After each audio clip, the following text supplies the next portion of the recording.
Hello mga digital disciple! May isang follower na galing sa ibang sekta na nag-message sa akin at ang tanong niya, Brother, bakit ang Catholic Church may mga traditions? Hindi ba dapat Bible lang? Magandang tanong yan. Pero alam mo ba na kahit sa Biblia mismo, sinasabi na hindi lang nakasulat na turo ang ipinapasa ng mga apostol, kundi pati ang mga tradisyon na kanilang itinuro?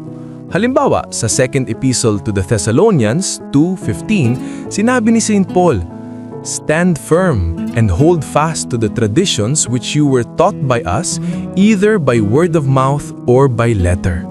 Pansinin natin na yun. May dalawang paraan kung paano ipinapasa ang turo ng mga apostol. Una, by letter, ito ang mga nakasulat sa Bible. Pangalawa, by word of mouth.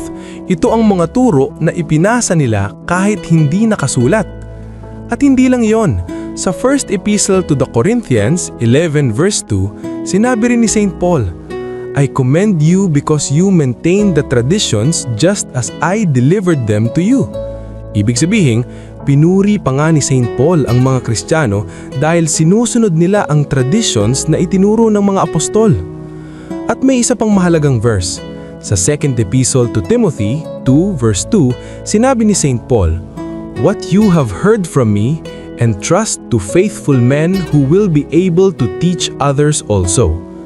Makikita mo dito ang chain ng pagtuturo. Paul to Timothy, to faithful men, to others. Ito ang tinatawag natin na apostolic succession, ang pagpapasa ng tunay na turo ng pananampalataya.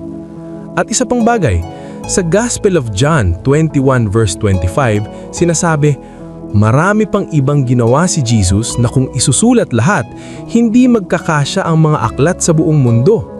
Ibig sabihin, hindi lahat ng ginawa at itinuro ni Jesus ay naisulat sa Bible. Kaya ang Catholic Church ay hindi lang nakabase sa Bible. Ito ay nakabase sa Bible at sacred tradition parehong nagmula sa mga apostol. Sa madaling salita, ang traditions ng Catholic Church ay hindi lang gawa ng tao. Ito ay bahagi ng buhay na pananampalataya na ipinasa mula sa mga apostol hanggang ngayon. Kung ang tinuturo sa iyo ngayon ay Bible alone, ngunit walang kinikilalang tradisyon mula sa mga apostol, magandang pag-isipan natin ito.